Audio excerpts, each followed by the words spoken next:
Justice ने फैजाबाद धरना फैसले के खिलाफ नजरसानी दरख्वास्तों पर ऑर्डर लिखवाना शुरू कर दिया है। फैजाबाद धरना केस के फैसले पर अमल क्यों नहीं हुआ? चीफ जस्टिस का अटॉर्नी जनरल से इस्तफसार। क्या इलेक्शन कमीशन और पैमरा ने अपनी मर्जी से दरख्वास्तें दायर की थी? चीफ जस्टिस ने रिमार्क्स दिए कि अगर दरख्वास्त दी है तो अब सामना भी करें। पाकिस्तान में वही चलता है कि हुक्म ऊपर से आया था। चीफ जस्टिस का कहना था कि आपको किससे डर है, ऊपर वाले से तो डरते नहीं हैं। इसी से मुतालिक मजीद तफसीलात लेंगे नुमाइंदा GNN इकरामुल्लाह जोया से। जी इकराम, क्या अहवाल रहा समात का, क्या रिमार्क्स दिए गए?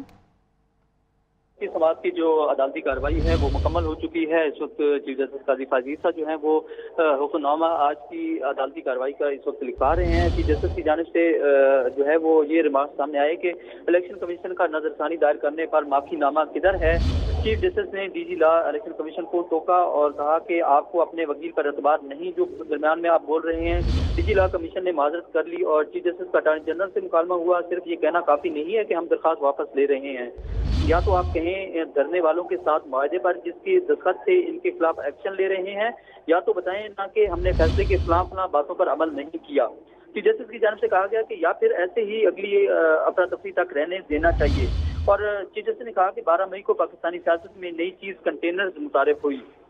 MQM आज यहाँ हमारे सामने आई ही नहीं। MQM के एक वजीर से आज इनकी तरफ से कोई नहीं आया। चीफ जस्टिस की जानिब से कहा गया कि आप कह रहे हैं कि इलेक्शन कमीशन ने अदालती फैसले पर अमल दरामद किया, बताएं फंड्स के जराए के बारे में आपने क्या अमल जो है वो किया और इस हवाले से हम जवाब देंगे। चीफ जस्टिस ने कहा कि आपने पाकिस्तान के कानून को कॉस्मेटिक कहा और सियासी जमातों के जराए आमदन के बारे में क्या अमल दरामद हुआ, तफसीलात दें। चीफ जस्टिस ने तफसीलात तलब की, जबकि वकील इलेक्शन कमीशन ने कहा कि हमारी तहरीरी हम जो है वो तहरीरी जवाब देंगे। और क्या धरना मुजाहिरीन के दरमियान कोई मुआहदा हुआ था? चीफ जस्टिस की जानिब से ये सवाल पूछा गया।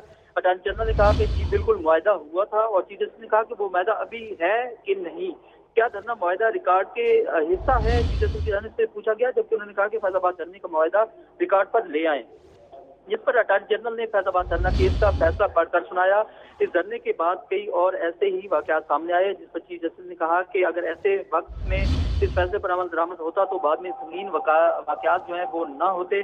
हमने फैसले में दी गई 17 हिदायत पर अमल के लिए वाज़ेह और सही सिमत में चलने के लिए कहा गया था। अटॉर्नी जनरल की जानिब से कहा गया, जबकि चीफ जस्टिस ने कहा कि अल्लाह ने सूरत तौबा की आयत नंबर 19 में सच्चे लोगों का साथ देने का कहा है। और चीफ जस्टिस की जानिब से रिमार्क आए कि आप लोगों ने फैसले को आज सच मान लिया, अब आपका इम्तिहान है कि आप साथ देते हैं या इकरामुल्लाह, आप हमारे साथ ही रहेगा। ब्यूरो चीफ इस्लामाबाद मियां शाहिद ने भी हमें ज्वाइन किया है, उन्हें भी शामिल गुफ्तगू करते हैं। मियां साहब, ये अहम जो फैसला है वो लिखवाना शुरू कर दिया गया है चीफ जस्टिस की जानिब से और बड़े इंपॉर्टेंट रिमार्क्स भी देखने में आए, खासी बरहमी का इजहार किया है।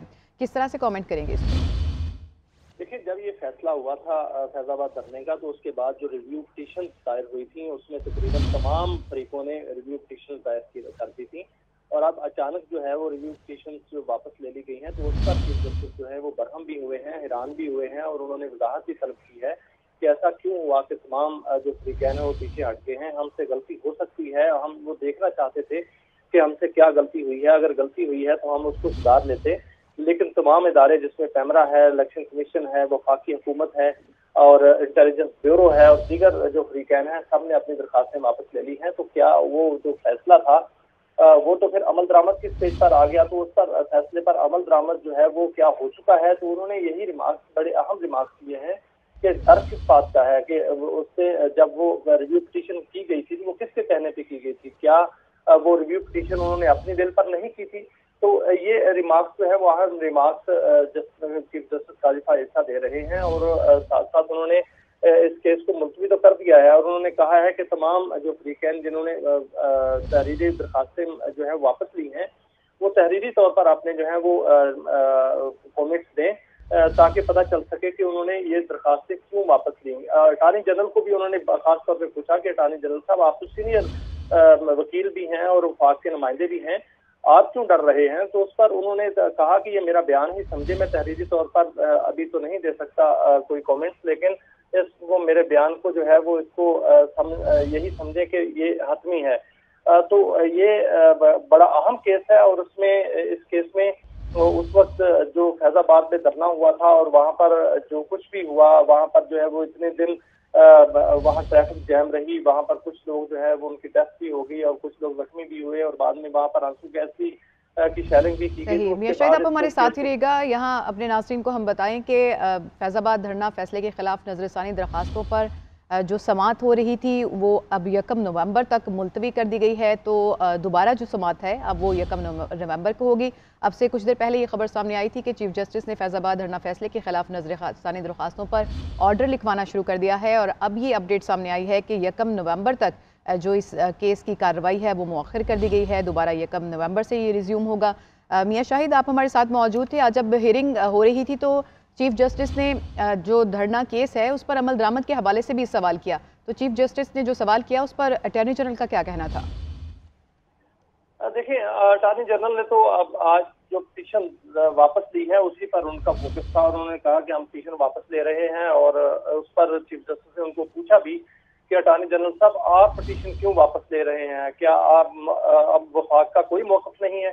तो जिस पर अटॉर्नी जनरल ने कहा कि मेरा ये बयान है कि हम पिटीशन को जो वापस ले रहे हैं। तो जिस पर चीफ जस्टिस ने रिमार्क्स दिए हैं। उन्होंने कहा है कि क्या जो पिटीशन वापस की जा रही है इससे अमल दरामद जो है वो उसका क्या बनेगा। उन्होंने कहा कि मुझ में सबका हिसाब होना चाहिए, हिसाब से किसी को इनकार नहीं होना चाहिए। फैसले में 12 मई का जिक्र किया था, 55 लोग मारे गए थे, इसका हिसाब कौन देगा? पीएलपी ने तो नजरसानी दायर ही नहीं की थी जिसको करनी चाहिए थी। रिजवी साहब जिंदा थे उस वक्त, मगर शायद हमारे फैसले में कोई से मुतमिन थे शायद वो, और गलती हो जाती है और इसे तस्लीम करना होता है। नजरसानी वापस लेकर ये नहीं कहा जा सकता कि जो हुआ उस पर मिट्टी डाल दो।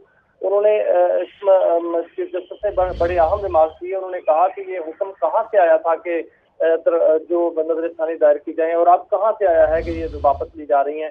उन्होंने ऊपर के हुक्म पर का भी जिसमें जिक्र किया, जिस पर उन्होंने कहा कि मैं खुदा खासा ये नहीं कह रहा कि अल्लाह ताला की जानिब से जो है वो हुक्म आया है, बल्कि मैं किसी और बात कर रहा हूँ। और उन्होंने ये पूछा कि कहाँ से हुक्म आया है, ये मानते क्यों नहीं, ये तस्लीम तो करें। तो उस पर जो है वो अटॉर्नी जनरल उन्होंने कहा कि अटॉर्नी जनरल साहब, आपको नजरसानी दरखास्त पहले फिक्स करने की बात क्यों नहीं की थी?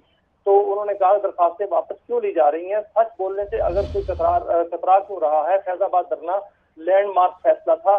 जस्टिस अतर मिनल्ला ने ये रिमार्क किए, और इसमें अटॉर्नी जनरल के साथ जो उनके मुकालमा हुआ जस्टिस अतर मिनल्ला का, उन्होंने कहा कि हमने धरना फैसले में पूरी दास्तान लिखी थी।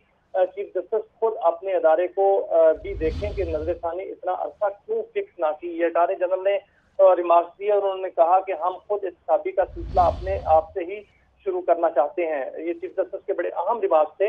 और उन्होंने कहा कि सुप्रीम कोर्ट खुद भी काबिल इंसाफ है, हम आवाम के सामने जवाबदेह हैं। इलेक्शन कमीशन एक आईनी अदारा है। आप कह रहे हैं कि हुक्म आया था, हमने नजरसानी दायर कर दी, लिखें किसने हुक्म दिया था? तो चीफ जस्टिस ने अहम रिमार्क्स देने के बाद अब ये मुकदमा जो है 1 नवंबर तक मुलतवी कर दिया है। शेख रशीद के जो वकील हैं उन्होंने कहा था कि इसको मुकदमे को उन्होंने इल्तवा मांगा था, जिस पर चीफ जस्टिस ने कहा कि आइंदा समाअत पर जो है वो आप दलाइल दें। तो उस पर जो है वो दलाइल चलेंगे। लगता यही है कि अब जो दरखास्तें वापस ले ली गई हैं, अब ये मुकदमा उस स्टेज पर आ गया है जो अमल दरामद की स्टेज है। तो हो सकता है कि आइंदा जो 1 नवंबर को समाअत हो वो हतमी समाअत हो, और उस पर जो है अमल दरामद का वो हुक्म आ जाए। सही, तो अब जो इसकी समाअत है अब 1 नवंबर को होगी। मियां शायद अभी कुछ देर पहले ये इन्फॉर्मेशन आ रही थी कि गालिबन ऑर्डर लिखवाया जा रहा है उनकी जानिब से, चीफ जस्टिस की जानिब से। तो फिर ये अब हतमी जो इसका ऑर्डर है वो अब 1 नवंबर को ही सुनाया जाएगा? देखिए, जो ऑर्डर होता है वो ऑर्डर ऑफ द डे होता है, और जो समाअत हो रही होती है वही चीफ जस्टिस जो है वो अपने ऑर्डर में लिखवाते हैं कि फलां वकील ने फलां दलाइल दिए या फलां ने अपनी दरखास्त वापस ले ली। उन्होंने क्या दरखास्त वापस लेने के हवाले से उन्होंने क्या मौक़िफ़ इख्तियार किया, और उसको जो जर्म किया जाता है उसकी तारीख जो है वो बताई जाती है। ये ऑर्डर ऑफ द डे होता है, उसमें कोई हुक्म नहीं होता। अगर वो उसमें हुक्म हो तो वो उसमें शामिल किया जाता है। और आज का जो उन्होंने ऑर्डर ऑफ द डे लिखवाया उसमें उन्होंने केस को जर्म किया है, और उसमें उन्होंने तमाम फ्रीकैन का जिक्र किया है, जिसमें उन्होंने लिखा कि फ्रीकैन ने फलां जो है दरखास्त वापस ले ली। और अटॉर्नी जनरल के बारे में उन्होंने बताया कि अटॉर्नी जनरल ने 2 माह की मोहलत के लिए उन्होंने कहा कि 2 माह की मोहलत दी जाए अमल दरामद के लिए। और इस पर जो है वो अटॉर्नी जनरल ने कहा कि हम फैसला अमल दरामद की यकीन दहानी करवा दी है कि हम